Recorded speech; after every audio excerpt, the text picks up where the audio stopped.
Hello, bienvenue sur ce nouvel épisode de Du miel dans tes oreilles. Bonne écoute. Épisode 1. C'est quoi être gros? C'est quoi être gros ou comment savoir si je suis une personne grosse ou non est une question qui revient très souvent. Et il n'y a pas de bonne réponse, il n'y a pas de vérité et ce n'est pas la réponse que je vais t'apporter aujourd'hui. Néanmoins, on peut apporter quelques éléments de réponse qui reviennent le plus souvent et que je vais tenter d'expliquer après. Petite note, je vais tout genrer au féminin, mais évidemment je m'adresse à toutes et à tous. Il y a 3 éléments de réponse selon moi. Premièrement, si tu ne subis pas la grossophobie, tu n'es pas grosse. Deuxièmement, si tu peux t'habiller en magasin standard, tu n'es pas grosse. Troisièmement, si tu te demandes si tu es grosse. Avant d'expliquer les points précédents, j'aimerais dire que chacun a sa propre échelle de la grosseur. En faisant 120 kg, les femmes que je trouvais grosses, dont moi, à l'époque où j'en faisais 70, ne me paraissent plus du tout grosses. C'est-à-dire que même s'il y a une échelle globale de qui est une personne grosse et qui n'est pas une personne grosse, pour une femme de 50 kg, les autres femmes sont grosses peut-être plus tôt que pour une femme de 120 kg. Je sais pas si je me fais bien comprendre. Mais c'est exactement pareil sur le rapport à la taille. Moi, je fais 1m66, pour moi, une femme de 1m50 est peut-être petite, alors qu'une femme de 1m80 est grande. Alors que pour une femme d'1m80, une femme d'1m70, elle la trouve peut-être petite. Je sais pas si vous voyez ce que je veux dire. Le fait est que du coup, selon où est-ce qu'on se place sur le spectre de la grosseur, on ne place pas les autres au même endroit. Bien, essayons d'expliquer les points précédents. Premièrement, si tu ne subis pas la grossophobie, tu n'es pas grosse. La grossophobie se décline sous plein de formes, d'ailleurs on y reviendra la prochaine fois. Il y a d'abord la grossophobie médicale, que je ne trouve ici pas très pertinente pour illustrer mon propos, car beaucoup de médecins se fient à leur propre échelle de la grosseur et peuvent faire croire à une femme à peine en surpoids, voire avec un IMC tout à fait normal, qu'elle est grosse. De ce fait, ce n'est pas parce que tu as déjà reçu des remarques grossophobes de la part de ton médecin que tu es forcément une personne grosse. Et ce n'est pas parce que tu n'as jamais reçu de remarques grossophobes de la part de ton médecin que tu n'es pas une personne grosse. Pour moi, ce n'est juste pas un critère. La grossophobie dans l'espace public, que je trouve ici très pertinente. La question est très simple. T'est-il déjà arrivé de souffrir à la terrasse d'un bar à cause des accoudoirs trop serrés? Si tu me réponds oui, tu es probablement grosse. Si tu me réponds jamais et que la question ne t'avait même jamais effleuré l'esprit, tu n'es pas grosse. Ça fonctionne évidemment aussi avec les sièges de cinéma, d'avion, de train, etc., etc. Si pour toi l'espace public est totalement accessible et que tu n'as jamais été gêné par ton corps pour faire quelque chose, pour te mouvoir ou pour te déplacer en public, dans la rue, dans les transports en commun, tu n'es probablement pas grosse. Il existe aussi la grossophobie banalisée ou normalisée, les insultes, les remarques sur le poids, l'alimentation, etc. Ici, comme pour la grossophobie médicale, je ne trouve pas ça pertinent, car bien trop fluctuant et arbitraire. Bon nombre de personnes, dont moi, ont souffert de remarques grossophobes à une époque où elles n'étaient même pas grosses. De ce fait, comme avec l'argument des médecins, ça ne veut rien dire. Tu peux être mince et prendre des remarques grossophobes dans la tête quand tu es jeune ou autre par ta famille, parce que tu as grandi dans un environnement plus grossophobe que les autres ou que sais-je. Donc pour moi, ce n'est pas non plus un élément sur lequel on peut se baser pour savoir si une personne est grosse ou non. Il faut savoir que l'expérience personnelle, l'âge, etc. jouent aussi dans cette interprétation de la grosseur. Certaines personnes ont grandi avec des icônes de beauté extrêmement maigres, d'autres avec des icônes de beauté qui avaient des BBL ou qui avaient des formes entre guillemets. De nouveau, sur l'échelle de la grosseur, tout le monde ne place pas le point médian au même endroit. Si tu as grandi entouré de personnes grosses, tu ne te placeras pas au même endroit sur l'échelle que des personnes qui ont grandi dans une famille extrêmement grossophobe ou dans une famille où elles étaient la seule personne un petit peu au-dessus de la moyenne. Donc encore une fois, tout est une question d'échelle. Néanmoins, je vais atterrir sur le deuxième point. Il y a une question qui, là, je pense, n'est pas discutable. C'est, est-ce que tu t'habilles n'importe où en magasin standard? Si tu es capable de t'habiller chez Zara, Bershka, Jennifer, Pinky, Cézanne, des marques de luxe, de haute couture, etc., tu n'es pas grosse. Si pour toi l'idée d'une virée shopping pour aller t'acheter des habits pour une soirée qui a lieu le jour même, c'est totalement faisable, tu n'es probablement pas grosse. Parce qu'il faut bien qu'on se le dise, moi si ce soir j'ai une soirée qui se prépare à la dernière minute, il est absolument inenvisageable que je compte sur une séance shopping de l'après-midi même pour me trouver une tenue pour cette soirée. Je sais que je ne trouverai rien. C'est soit je m'y prends des semaines à l'avance et je commande sur internet une tenue pour cette soirée, soit je fais avec ce que j'ai dans mes placards. Alors qu'une personne mince peut totalement décider à 14h d'aller se balader dans un centre commercial, d'acheter une petite robe, une petite veste et d'aller à la soirée comme ça avec sa tenue toute fraîche du jour même. Une personne grosse ne peut pas faire ça. Donc si tu ne peux pas faire ça, tu es probablement grosse. A contrario, si tu peux faire ça très facilement, tu n'es probablement pas grosse. C'est un point très simple et rapide. Les grosses n'ont accès à l'habillement qu'en rayon, boutique ou site internet spécialisé. Évidemment, il est important aussi de préciser qu'il y a des personnes qui sont peut-être dans une sorte de déni, qui sont grosses mais qui ne veulent pas l'admettre ou qui veulent absolument démentir tout ce que je vais dire et qui vont me dire moi je fais telle taille, je suis grosse, mais j'arrive à m'habiller en magasin facilement. Très honnêtement, je ne vous crois pas. Peut-être que vous arrivez à vous habiller en magasin facilement, parce qu'effectivement, moi aussi je peux aller chez Kiabi, acheter un jean noir et un t-shirt blanc informe et dire que je suis habillée.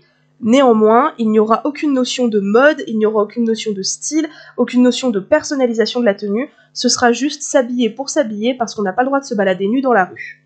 Vient le dernier point de ma liste. Si tu te demandes si tu es grosse, tu ne l'es probablement pas. Une personne grosse sait qu'elle est grosse. Si tu te crois ou te penses grosse, tu ne l'es probablement pas. Il est important encore une fois de nuancer. C'est là tout l'intérêt du podcast. Être précise et aller au bout des choses. Il n'y a pas de modèle, entre guillemets, de la personne grosse ou non. Je ne vais pas te dire que tu es grosse à partir de la taille 44 ou que tu ne l'es pas en dessous de la taille 46. Ça ne veut rien dire. Tu peux être mince et grasse, tout comme tu peux être grosse et musclée. Donc, une personne qui fait énormément de sport n'est pas forcément mince, une personne qui mange extrêmement mal n'est pas forcément grosse, une personne très musclée n'est pas forcément mince. On peut avoir un indice de muscle extrêmement élevé, tout en ayant un aspect visuel et un accès à la vie publique et à la vie globale comme une personne grosse. C'est-à-dire que tu peux avoir exactement la même condition physique qu'une personne mince, mais si tu es perçue comme grosse, eh bien, tu es sûrement une personne grosse. Il n'y a pas une bonne notion de la grosse. Ça, c'est quelque chose dont je reviendrai plus tard aussi. Sur Internet, il y a très régulièrement, on le remarque, la bonne et la mauvaise grosse. Donc la bonne grosse, ça va être la grosse qui a une excuse, la grosse qui prend soin d'elle, la grosse qui est bien proportionnée, et à côté, il y a la mauvaise grosse. Enfin, si ça vous intéresse, je ferai un épisode juste là-dessus. Beaucoup de gens se demandent régulièrement, et me demandent régulièrement, si elles sont grosses. Il ne faut pas négliger la portée grossophobe de ce questionnement, car comme dit précédemment, quand on est grosse, on le sait. L'argument du besoin d'appartenance n'est donc pas applicable dans ce cas précis. Parce qu'évidemment, quand on se pose des questions sur notre identité ou sur notre vie, on peut se dire que c'est par besoin d'appartenance, par besoin de savoir d'où on vient, où on va, est-ce qu'on fait partie d'une communauté ou d'un groupe, c'est effectivement extrêmement important. Mais étant donné que la grosseur est quelque chose de visuel ou de sociétal, on ne peut pas ne pas le ressentir. C'est-à-dire que quand je suis une personne grosse et que je vois des personnes grosses sur Internet, si je vois que la personne me ressemble, d'office, il y aura un sentiment d'appartenance et de groupe. Alors que ce sentiment d'appartenance, il est valable dans plein d'autres cas de discrimination. Avoir besoin de savoir notre identité de genre, notre orientation sexuelle, nos origines, etc., etc. Une personne qui se questionne sur son genre ne va pas avoir de sentiment d'appartenance à proprement parler en voyant des inconnus sur Internet. Parce qu'une personne homosexuelle, pansexuelle, transgenre, aromantique ou que sais-je, ça ne se voit pas sur son corps. Donc si la personne ne l'exprime pas, tu ne peux pas savoir que vous avez ce point commun qui vous lie et qui crée ce sentiment d'appartenance qui est nécessaire au bon développement, parce que je le rappelle, l'être humain est un animal grégaire, il a besoin de vivre en groupe, de se sentir intégré et de faire partie d'une communauté. Comme le fait d'être gros est visible, l'appartenance à une catégorie ou à un groupe de personnes se fait automatiquement. Le contre-argument quand je dis que cette question a une portée grossophobe, le contre-argument de « c'est un besoin d'appartenance ou de reconnaissance » n'est donc pas valable. Vous remarquerez peut-être que je ne suis plus du tout mon script, mais que j'ai décidé de réenregistrer le podcast sans suivre mon script à la lettre, parce que je pense que c'est peut-être plus intéressant d'avoir quelque chose d'instinctif, d'intuitif, de... Tu vois ce que je veux dire ? Un peu... je trouve pas mes mots, parce que je l'ai pas écrit, mais voilà, quelque chose d'authentique qui vienne du cœur, et je prends la liberté de rajouter des nuances à mon script précédemment écrit. D'ailleurs, vous m'aviez demandé de ne pas parler trop vite, mais comme on peut le constater, c'est un échec. Si la vitesse de ma diction est vraiment gênante, par pitié dites-le moi pour que je travaille dessus et que je ne reste pas sur une diction qui est trop rapide et qui est intelligible pour vous. Bref, il ne faut donc pas négliger la portée grossophobe de ce questionnement, car il s'apparente plus au besoin de se rassurer, entre guillemets. Se rassurer qu'on n'a pas dépassé la limite, que les gens nous rassurent en nous disant qu'on n'est pas gros, qu'on n'en est pas là. J'ai longtemps expérimenté ce besoin d'être rassurée.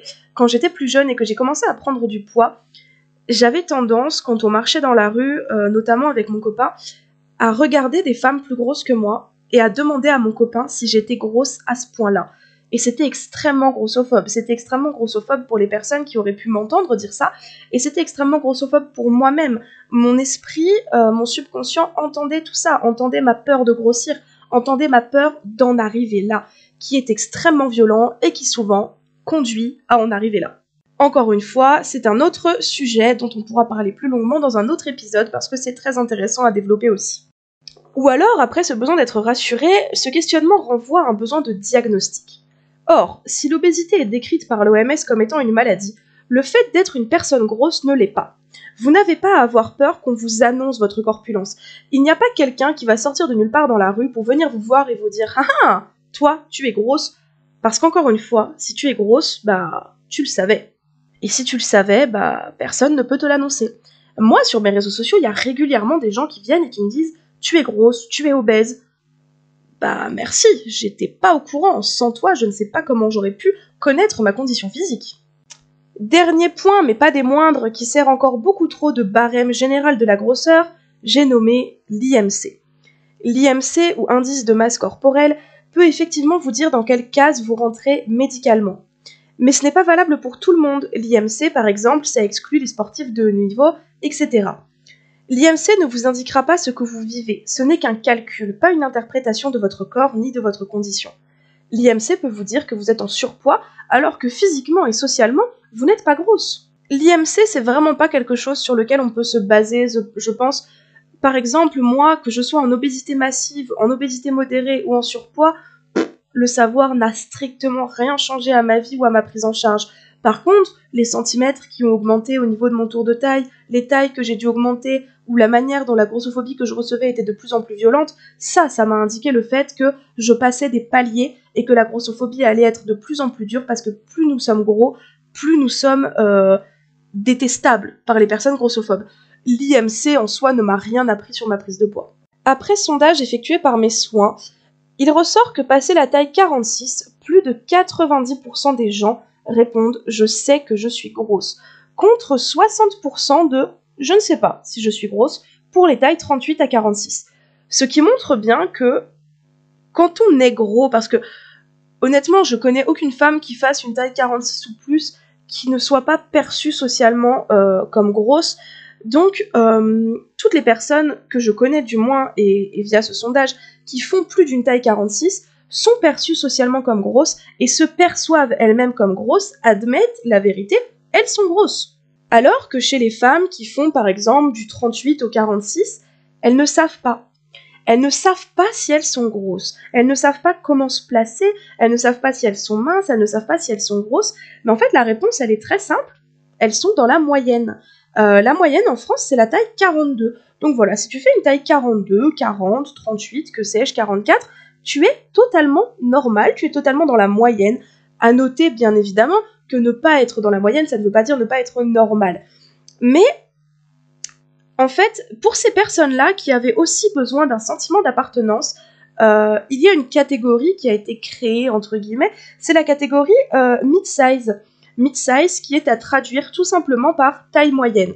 Parce que oui, les personnes minces se retrouvent entre elles, entre guillemets, ont un sentiment d'appartenance entre elles parce qu'elles sont minces, elles correspondent à ce qu'on attend de la minceur. Les personnes grosses, à contrario, savent qu'elles sont grosses, elles savent se placer dans ce spectre, mais les personnes entre les minces et les grosses ne savent pas, tout simplement parce qu'elles sont juste moyennes. En définitive, selon moi, si tu subis la grossophobie dans chaque aspect de ta vie, tu es une personne grosse. Si tu te trouves grosse, c'est peut-être ou peut-être pas le cas. Et pour ton propre rapport à toi-même, le plus important, c'est que tu ne te mentes pas. Si tu es grosse, admets-le, et tout ira bien. Il est important pour terminer de notifier que je ne parle pas de se sentir grosse. Tu peux te sentir grosse par envie, par désir, ou de manière pathologique à cause des troubles du comportement alimentaire, de la dysmorphophobie, etc. Tu peux te sentir grosse alors que tu n'en subis rien, grand bien te fasse. Je m'en fiche, si t'as envie de dire que t'es grosse alors que tu fais du 36, ça m'en touche une sans faire bouger l'autre, comme on dit chez nous. Je trouvais que ce podcast n'était pas assez vulgaire, il fallait quand même la placer. Pourtant, il est très important de comprendre la portée grossophobe que de se proclamer grosse alors qu'on ne l'est pas. Mais si ça vous intéresse, encore une fois, je reviendrai plus en détail sur ce qu'est la grossophobie dans un prochain épisode.